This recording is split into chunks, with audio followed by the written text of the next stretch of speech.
بله تماشاوانان هیچا ویلنیوسه ترکیه دیار کرد و گلوبا کس بو اندامیتیا سویدی ناتو ده پید خم لیل آلی دن داخوازه وکرنا دری یکیتیا اوروپا بو خواه کرد. سیفتی نسلی نوی پسپوری پیوندی ناو دولتیش انقره میفانی منه وان مجاران امدیل گل بریز نسلی نوی قصه بکن سلاو بوده که سیفدین سیفدین ترکیه و سوید مطابقاتی که به هفودوره امضا کردن چند خال ویلنیوسه سوید جی دست نشان کرد گو اوده چالاکین پکک لسوید سینوردار بکن الگورا باوریات ترکیه جوی پینگاوا سوید یا سینوردار کرنا پکک لی دوی در مجاری در قد بحثا رخصنا فتح الله گلن نایی کرن گورا یعنی لترکیه اف یک شواتی نرخاندن تی شوات نرخینی وی پروسه گردیتن آتا بگر. بله سپاسیا و دکم دنگه متیوه. بله دنگ تیکک سیفت. بله سپاسیا و دکم تسبیکیده.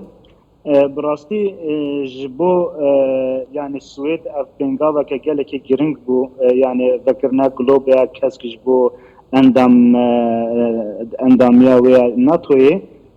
جبو ترکی جی پنگاوا که گله که مهم بجبو کو ترکی مجبور بو ایدی یعنی گلوبا کس وکی جبو اندامتیا سویدی جبو کو هگر ترکیه اف قدره ده 6-7 ساله تکلیه خو گله که روسیا را زیاده کربون وکی دی به یکیتیا اروپا ده تکلیه گله که پاش ده چوبون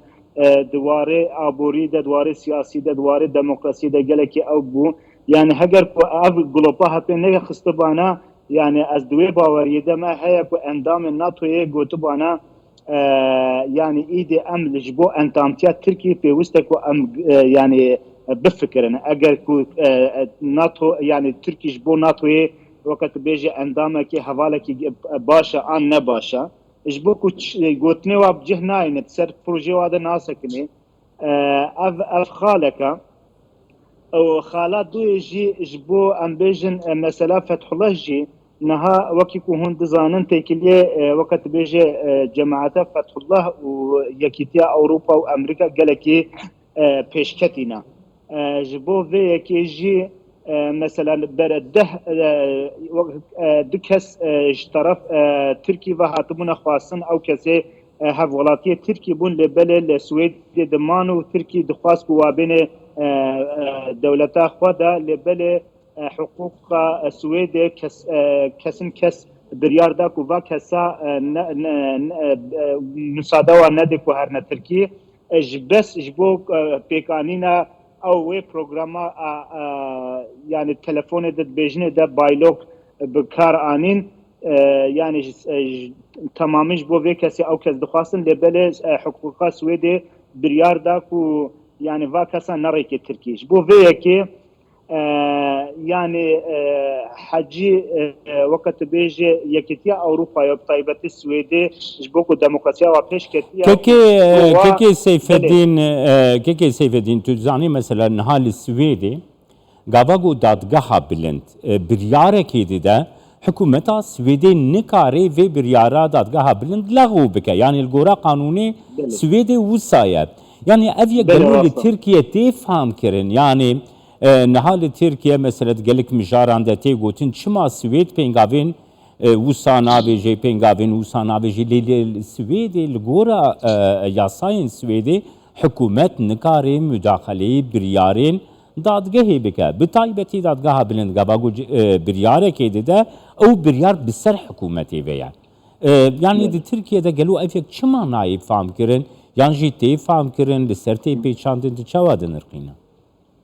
تركيا غريبه فيت اشتي براستي تركيا بوكو يعني وقت بيجي حقوق بجه نبوه ويا وقت بيجي برياري سياسي كو تشو وقت بخوازن بقرنو باردن وقت بيجي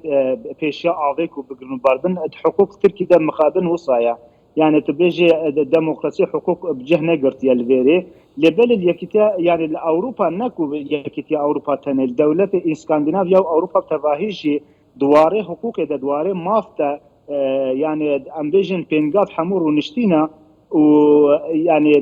نا سياست ونا ام بيجن ابدا او ديجي نكارن دواري مافتا دواري حقوق دا پیشاوی بگرن ترکیش بو وی که فهمنا که چکو هر سیاست الپیشا همو تشتیل ترکی دا اف بریارا کو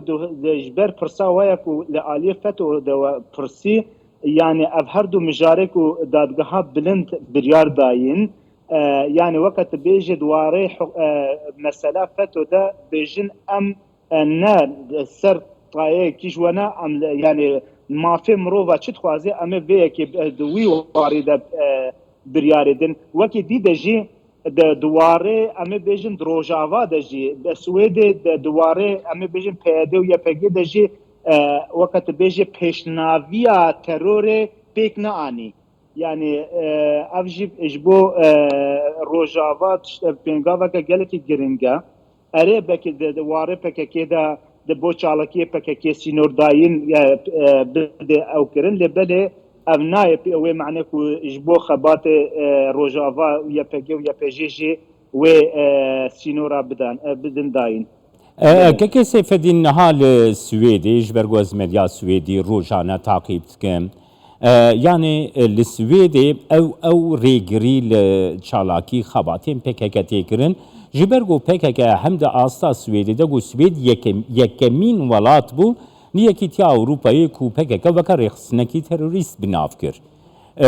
پاشی ولاتین دنین یکی تیا اروپایی امریکای او وکی تروریست بنافکرن یعنی دی چرچوه قانون سویدی بخوده جبرگو پکه وکی ریخسنه که تروریستی بنافکرن چالاکین وی کارن ورن سینوردار کرن لی ریخسنین دن جبرگو یاسایی اف بریار لسر و نهاتیه گرتن زحمت تربو سویدی دوی درباره دگر فکرات باوای که کرد ور بکرم